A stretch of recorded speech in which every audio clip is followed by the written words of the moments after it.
ไม่ยังไม่ฮักบ่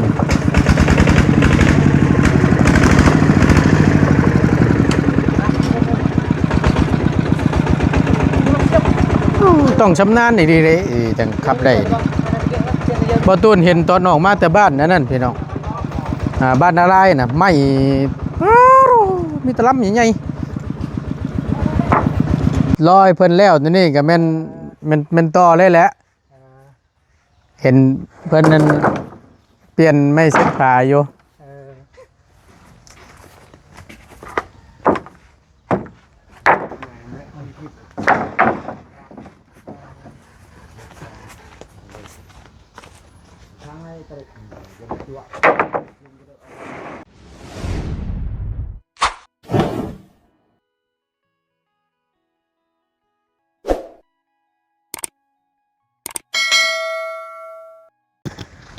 ยังนั่งเผาหม้อน้ำร้อนคักแท้บัดนี้ต้มน้ำร้อนดมน้ำร้อนสบายดีเด้อตัวเด้อสบายดีบ่ได้ไปเกี่ยวข้าวบ่แล้วจุนั้นไปเดี๋ยวว่าอยู่เมื่อไปเลี้ยงงูหักว่าหมอนั้นไปเดี๋ยวเกิดไปนำก็เลยเช้าเมื่อยก่อนบัดนี้เช้าเมื่อยไปนำเขาอยู่ให้เพิ่นแหละบ่มีตู้เพิ่นก็ไปให้เพิ่นบ่เกี่ยวข้าวบ่ไปฮดข้าวเขายังน่าเดียวนะเอาชาวเมืองนี่ก็หมดใกล้สิแล้วแล้วซั่นเนาะพี่น้องมาต่อกันบานนี้ทางบ่ตูนก็ได้เข้ามาแล้วก็พอดีทั้งอ้ายเพิ่นกะเกียมไม้ขึ้นใช้รถเป็นที่เรียบร้อยเนาะก็กำลังลำเลียงเข้ามาส่งและมาส่งอยู่พี่แหละอันเจียวลงไว้อยู่ใช่ตู้มาหาก่อนมา อัน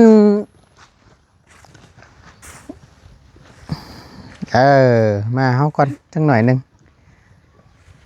ไว้อันเฮาถามก่อนอันถามบ่ตูนสิถามอีกครั้งนึงพี่น้องได้ยินว่าทางไอ้สร้างแล้วว่า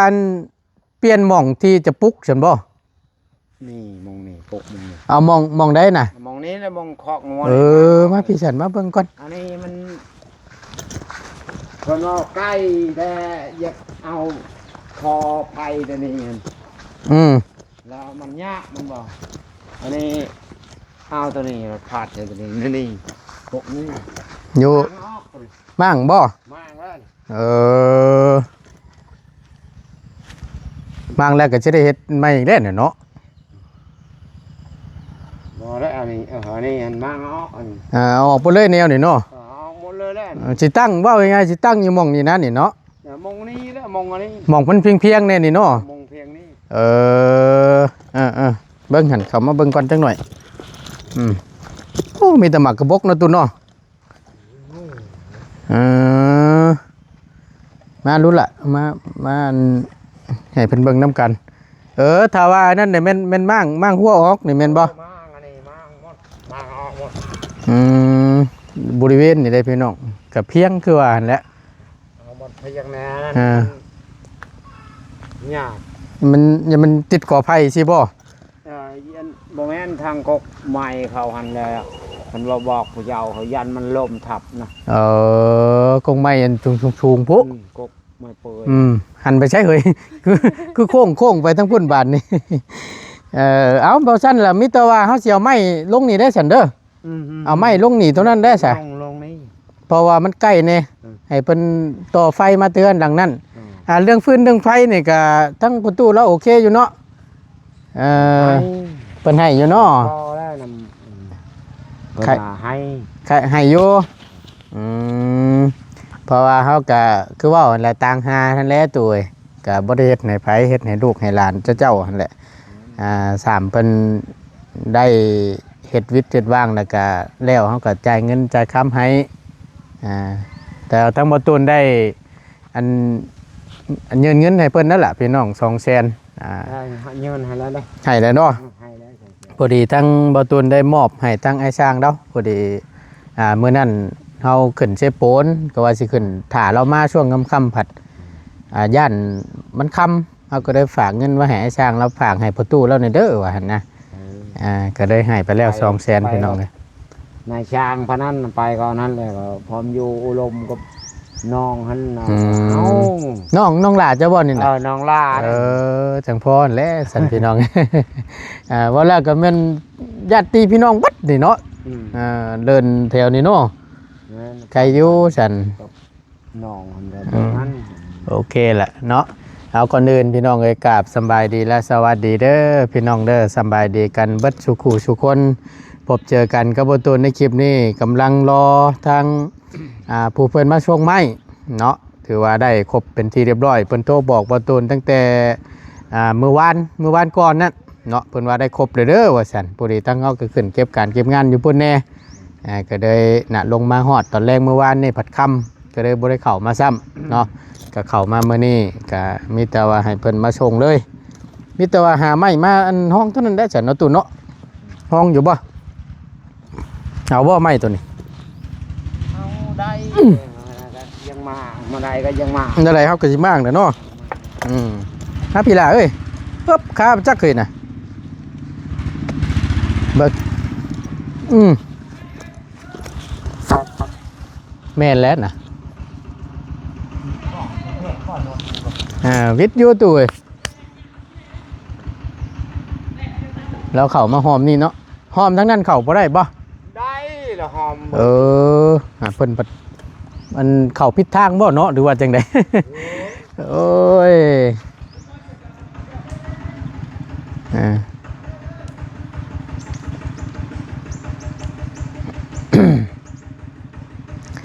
วิทย์อยู่บ่วิทย์อยู่เนาะ ได้เราไปได้ เอาเลยลูก ได้ เ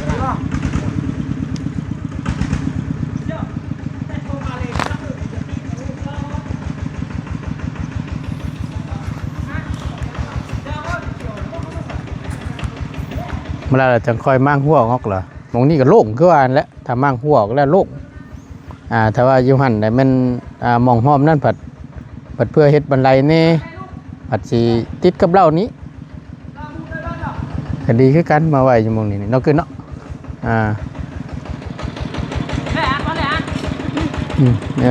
เฮ็ด คอยลูกคอย มาแล้วพี่น้องมาด่ามา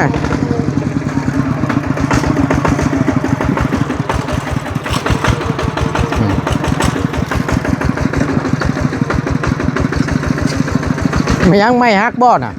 หรือว่าเอาลงโอ้มันเป็นสูตรของเพื่อน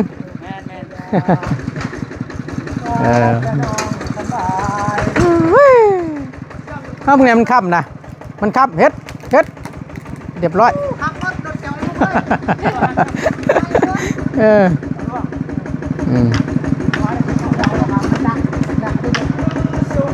เซ็ตตกหลุมบัน เรียกที่เจ้ามา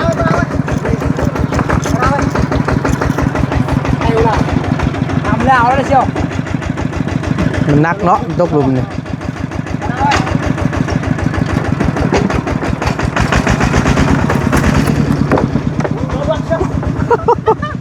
เรียบร้อย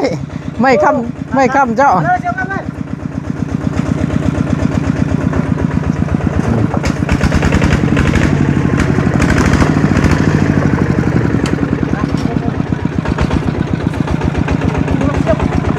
ต้องชำนาญนี่ดีเลยจังขับได้พอตูนเห็นตอนออกมาแต่บ้านนั่นพี่น้องบ้านอะไรน่ะไม่มีตะลับใหญ่ ลักเรยเลยลักเรยกูลักเรยเลยจะเป็นตัวลักเรยเอาลูกแต่ทำไม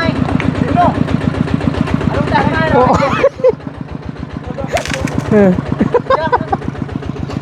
โอ้ยกลัวดิ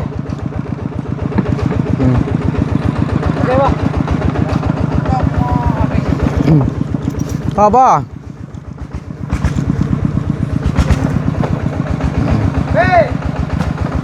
โอ้ยไปแล้วล่ะลักเอาลักเรยเจียวเห็นเลยลักเรยลุงเจียวน้ำมันล่ะมาเสียบัตรมาแล้ว ได้บ่ เราควงไปกี่หนูไอ้ปลาโมงตัวเบี้ยกี่เจ้า แนวใดควงควงเอาก็ได้ ไอ้เชี่ยวติดไม้ตีแล้วเขารถตะกี้จะให้ทอยมุดเลยแล้วไม่ได้ใช้ข้างแล้วร่าเลย อันนี้เอาไปไว้ใช้ตุไม่ยังอันนี้นะ ไม่ดู โอ้คักจะได้นี่เนาะไหม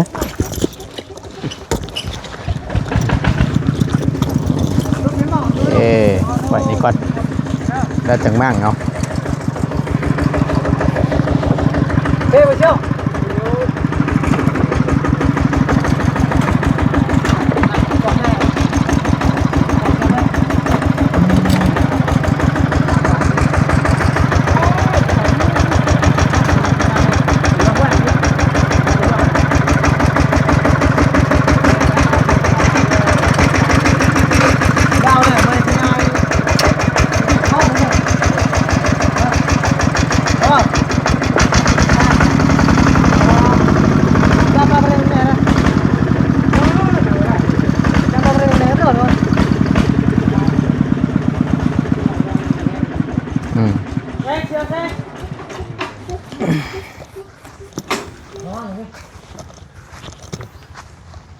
กบจะมองนี่กับผู้ดีละห่มผู้ดีเนาะทาวาแลดมันออกก็ได้ได้การโยต่อไผ่เฮือนหลังนั่นพี่น้องโยขามพวกไปพุ่นแหละกับมันใกล้คือว่านั่นแหละ น้องอ้อมอะไรลูก แล้วกบมุ้ง อ่า ก่อนหมอ โอเคเอาต้นนาตะกี้ทำมือใหม่ละ ใช่ฮะต่อให้ได้จุก อืม นี่ แทงบอลต้องไปชำพิงงูตัวนี้ลูก เข้า เชียว ใจตัวก็แม่ เอาก็มีแต่ว่า คิดตลอดน้อง ฮะ ว่าจะฟังคิดตลอด ว่าแล้วสาวพรนี่สาวพรเบาแม็กบ่แม่นได้ตัวนี้เด้อสาวพรเทิมใหญ่ตัวนี้ แน่นแน่น มากำลังกึพี่น้องเอ้ย พี่น้องไปเองเจียวอยู่ว้ายมือปืนประตุ้นว่าซั่นพอได้น้องเพิ่นแล้วบางเทื่อมากกะซอยเว้าซอยว่านั่นแหละพี่น้องบางเทื่อเฮาก็บ่ฮู้นำแน่บางคำหั้นนะก็พอได้ให้ซอยฟังแล้วก็ซอยแปลให้นำแน่แต่ทางแม่ตู้เราผัดบ่อยู่ซ้ำบาดนี่เนาะพุ่นและช่วงหนึงแรงพุ่นและเบิ่งนี่ เราไปเกี่ยวข้าวป่ะ น่าจะแม่นไปหูดเข้าตามประตูรอบไปหูดเข้าเห็นป่ะลูก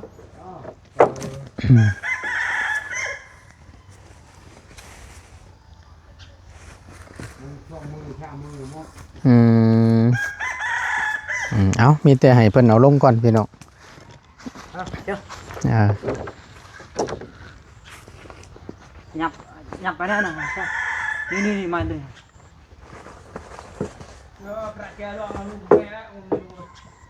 จักมื้อแหละนี่หามันเพื่อสิครบนี่ 3 มื้อบ่ 3 มื้อ ฆ่าคนตายในบ้านนะ แต่ว่าอันบ่ฆ่าคนตายอยู่ในบ้านนี่ยัน2 มื้ออยู่เนาะ แม่มายากแน่ ช่วงนี้บ่ ซื้อเข้ากันใหม่ครับ อืม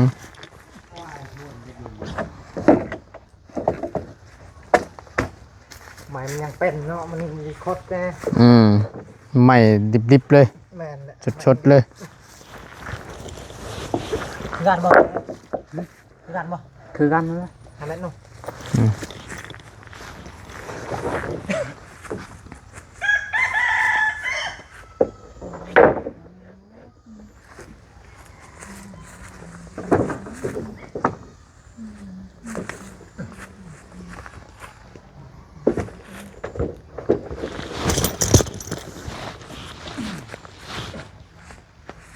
ไปแล้วไป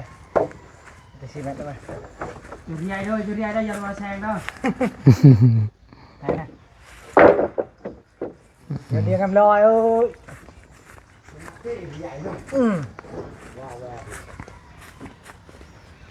อย่าตัวแซงอย่าเรียกกันลอยเอ้ยนะลุงนู่ไปอย่าตัวแซงอย่าเรียกกันลอยนู่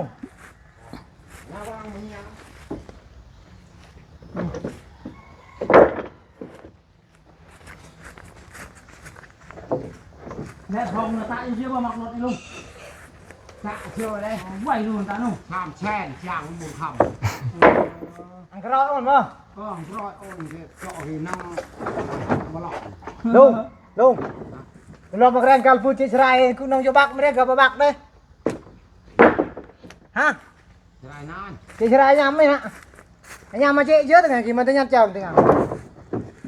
จังถึงไม่แต่แค่นู้น เป็นประเภทเนื้อไหมอย่างแน่นี่ไอ้ ตีได้บ่เราไปเที่ยงไงได้จอนไอ้ทำเราไม่ยังแน่น ไหมอย่างแน่นี่ ไม่กุ้ง ไม่กุกไม่ชาติบ้องใช่ไหม ไม่กุ้งไม่ชาติ ไม่กุ้งไม่ชาติ แมนตัวข้าวนี่ไม่แกนแซง อืม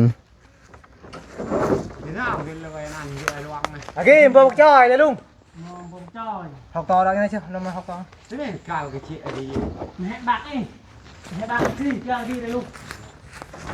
โตก็เจ๊แต่ดีเลยนานหรอกรวมเลย nó hét vào đấy à นี่เขา ừ เจ๊ก็ให้ các bạn là bài giang này là luôn rồi mò nhắm bài bài giang cơ dinh cho bài cả bài thế nhưng mà bài giang giang làm hãy bạc tao mà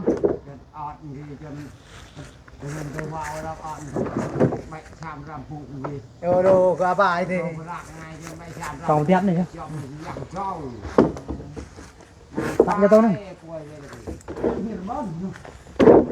ไปห่ออย่างกว่าอย่างอันไป cái chân thiết tí rồi โอ้ปอดเลย อืม เวลาโรยครับ โอ้ยเย็นเย็นเย็นเย็น các bạn làm rau các bạn cho kiệt thực là các bạn có rau thế hả ไปไหม ตัวนี้ลำเลียงไม่เสร็จมาก่อนเนาะยังเดืออยู่พุ่นไม่แป้นบ่ ไปแป้น benกับไม่ชีแบด โอ้ พอถือทีเดียวหมดเลย รถคันเดียวน้ำเนเนาะ แมน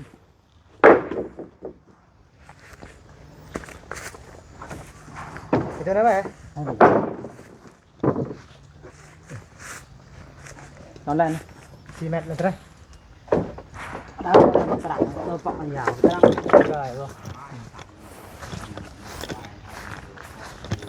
ได้เห็นที่แล้ว đó ăn từ hai cái này thôi lên rồi cái nàyคือชิมายแปรเนาะ6 métเนาะ แม่น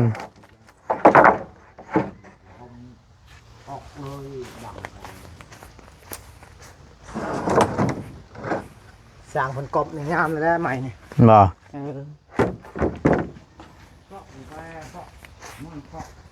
ประมาณ2 อาทิตย์เล่นเหี่ยวด้วย ฮะ อยู่ประมาณ2 อาทิตย์จังกบนี่ได้มันเหี่ยว อืม เหี่ยวมันแห้งลง สิกบเลยบ่นี่ฮะ ลอยเพิ่นแล้วตัวนี้ก็แม่นต่อเลยแหละเห็นเพิ่นนั้นเปลี่ยนไม่เส้นขาอยู่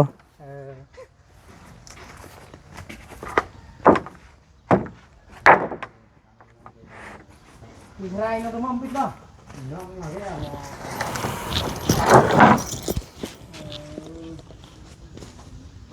เช่นนี่มันอันนั้นบ่นี่คืออันนั้นแต่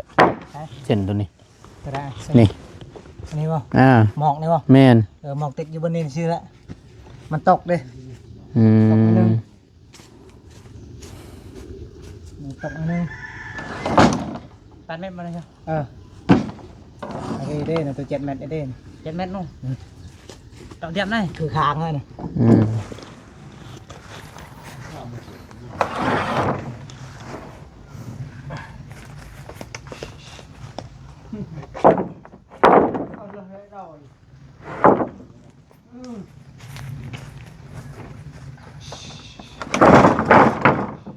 อยู่บ้านแล้วรับไปแล้ว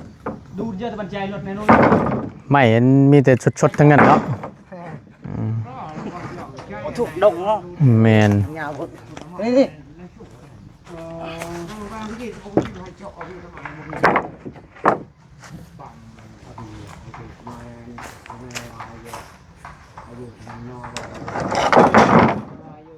เป็นจ้ะ ใช่ไหม ปานแล้วป่ะ ภาพช่องได้บ่อน 2เลยนะ เพื่อเป็นการบ่เสียเวลาเท่านั้นแหละจ้ะ ปีนลงเข้าลงไงบุรี ใช่ ต้องไปไหนบุรีปีนไปได้สาวโป๊ะ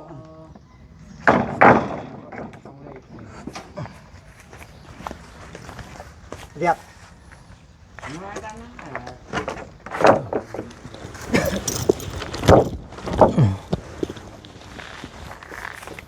ได้ป่ะบ้าเลยได้ไหม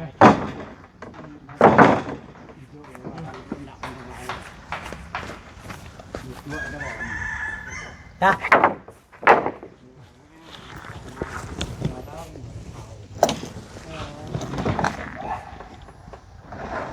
รักไหมรักไหม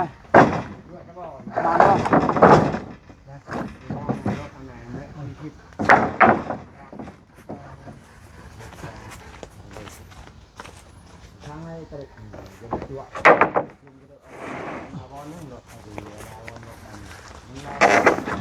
โอ้ตัว เด้อเด้อ เบิ่งได้คือเด้อ เห็นด้วยนะเจ้าว่านำมือกองจะแม่เลยมือกองค่ะ ฮะโอ้แล้วมือปืนเฮา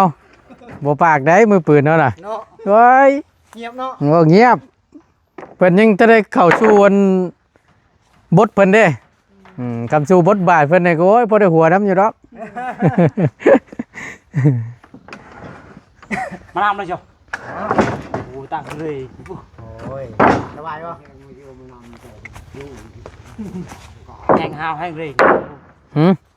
อ่านนะคนยังนมน้อยเนาะแห้งเลยเนาะ คนยังนมน้อยนะครับแห้งแล้วดึงกับเพื่อนเชียวกับเพื่อนจะเรื่องดิเชียวดึงกับเพื่อนครับมานำบ่มาเลยเลย ฮึบ บอลเลยยืมนี่ได้ป่ะลุง ครับเชียวครับพี่ดิเจ็ดแมตต์นะไปเม็ดบ่ตัดก่อนแล้วไปแมตต์เนี่ยเป็นยกไว้เกี่ยยกไว้บ่ตูนช่างให้ทั้งง่ายแล้วแบบเอาแบบบ่ต้องโต้เลยเลยพี่น้องยิงจวดเลยแต่ละเส้นนะ ต่อเลย แม่น กับคือเชียว พอดีถามตั้งให้สร้างเพิ่นแล้วล่ะว่าใส่จังแมทหั่นนะแล้วก็ซ้ำนี่แล้วก็ได้ออกไปสั่งพร้อมกันเมื่อนั้นก็ได้ตั้งไงเราก็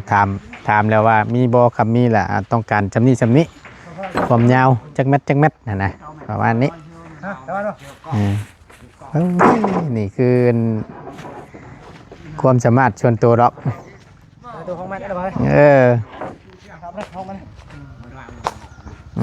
ไม่มันพามาใหม่ๆแหละคำเฮาบ่ได้เบ็ดบ่ได้หยังมันเลยบ่ได้งัดเพิ่นไว้แล้วมันจะโกงเด้ ทอนเด้อน้อง ทางพี่เหรอ นี่ทำดองน้องพันนี่ละ มาพันเป็นรองพัน ดองติ๊กเบอร์มันสิรถ แนวดูปัจจุบันชิเม็ดดอกเนี่ย กราก เก้าคูณ7 เมื่อเอาอีกรอบนึงเนาะโอเคสั่นไปมีแต่ว่ามาให้เพิ่นมาครบเรียบร้อยก่อนเดี๋ยวจังค่อยพร้อมใจายเงินใจายคำเนาะนี่แหละมาหลับมาจังหน่อยเพิ่นพี่น้องเพิ่นรุ่นอยู่ได้ว่ามันมือกล้องบ่ตูนเป็นไผว่าแล้วฮะ ต้นรถเรามีปลายเลย ฮะรถมีป้ายบ่ก็ธรรมดาเด้อเฮ้ยสมัยตะกี้เนาะ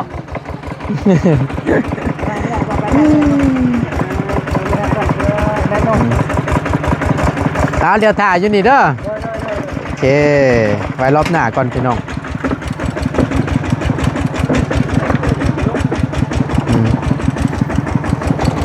ตัวนี้เป็นไม้เป็นจดไว้อยู่ได้นี่เนาะ4ตัว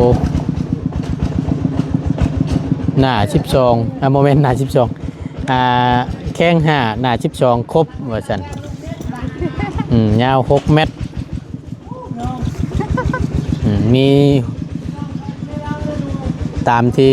สร้างไว้นั่นแหละพี่น้องเนาะ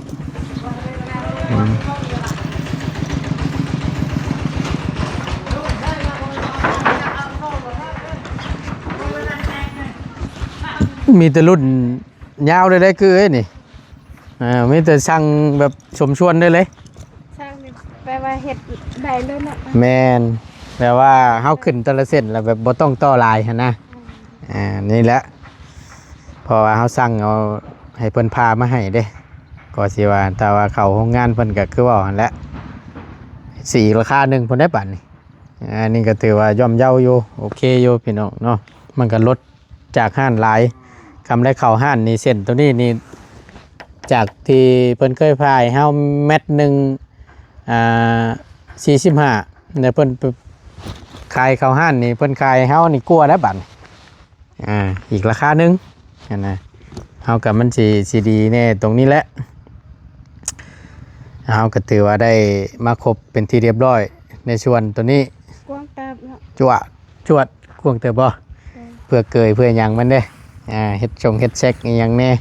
รุ่นเบิ่งน้ำกันล่ะเอ้ยว่าสิเป็นจังได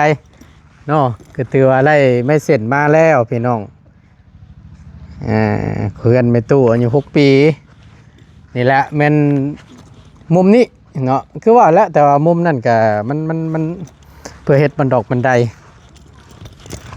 มันหลดสีแคบน้ำเน่คือว่าแล้วก็ประตูรย่านกงไม้นี้เห็นกงไม้มันต้นไม้ใหญ่น้ำเน่หรอวะอยู่มองนี่ปัดคือว่าได้พี่น้องแต่ว่าช่วงความกว้าง4 เมตรไปหันบันไดนี่สิติดกับเล่าพอดีแต่เพราะว่าประตูว่าเสียวบันไดอยู่ฝั่งนี้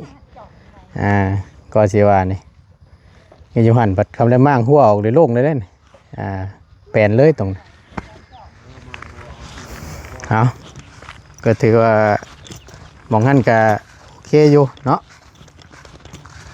ติดกับเหล้าเนาะเนี่ยเพราะว่าเหล้านี่ก็สำคัญได้นี่เนาะตัวเนาะมั่งได้บ่ตัวมั่งได้อยู่บ่ บ่ได้เลย ตัวนี้แหละปัญหาเนาะมั่งบ่ได้ซ้ำสำคัญเลยตัวนี้ไรอันแบบว่าห้ามแล้วกินข่อย มีแต่เสียนี่เนาะเป็นฮีทเนาะตัวเนาะเอาแบบนี้มังมดทางยาทางนั้นมังแบบนี้ก็ยังตองบ่ได้ ปัดตัวคักแน่ดิฉันเนาะ มังก็เห็นอันนี้แล้วบ่ บ่เที่ยงลอกตัวนี้เนาะไอ้ใดๆซะเพิ่นถือแต่ละบ้านแต่ละเมืองก็สิบ่คือกันพี่น้องบ่ตีหลอกตัวนี้ก็ได้เอาก็มีแต่ว่าถ้าอีกชุดหนึงตัวยังไม่แป้นไม่หยังน้ำแน่หั่นแหละยังมาบ่ครบอันนี้เป็นมาเฉพาะชุดนี้เดี๋ยวเพิ่นเข้าไปแก้มาอีกพวกไม่เสร็จไม่หยังได้ เขายังมาเมื่อแกเอาไม้ให้น่ะ แม่นเพราะมันยังหลายเล่รถคันเดียวเพิ่นก็ได้ก็สิว่านะ เดี๋ยวจะค่อยต่อกันอีกเทื่อนึงพี่น้องเดี๋ยวบ่ต้นสิมาอีกรอบชองแล้วพร้อมจ่ายเงินจ่ายคำเพิ่นเนาะล่ะคือใส่กรุ๊ปกักแท้มื้อนี้สิไปทางใดมื้อนี้ขอบใจเด้อตัวเด้อเดี๋ยวมาใหม่เด้อ เกี่ยวไข่ ไปเกี่ยวข้าวเกี่ยวข้าวหน้ามีตู้นี่บ่นาง เลย เกาะมื้อนี้บ่ถึงพาเกาะช้าๆจังหน่อยอันนั้นน่ะอันว่าสิไก่กาสิกินเบิ้งให้เอาอย่างนี้มานี่เบิ้งเอาอันนี้กับข้าวอันละตัวนี้จักซีเมนยังนี่ออมเป็ดประจักพอได้กินน้ำกันจูไม่ตู้กินเด้อเอาขอบใจทั้งน้องคือกันเด้อโดยไปพี่น้องเลยเด้เราปิดไว้น่ะประตูเราขอบบุญขอบคุณในไลน์เนาะเดี๋ยวทั้งประตูรอบหน้าประตูใจเงินใจคำให้ไม่มาครบก้อนเนาะแล้วจังว่ากันเบิดเท่าไรกันเดี๋ยวค่อยไล่เบิ่งน้ำกันเอาอยู่ดีมีเฮงพี่น้องขอบบุญขอบคุณในไลน์สำหรับคลิปนี้ประตูและน้องกึลาก่อนเด้อพี่น้องเด้อสบายดีล่ะสบายดีเนาะผลก็สิตกบ่ผลด้วยเกี่ยวเข้าตากคนประจักล่ะ ป้าพี่น้องสบายดี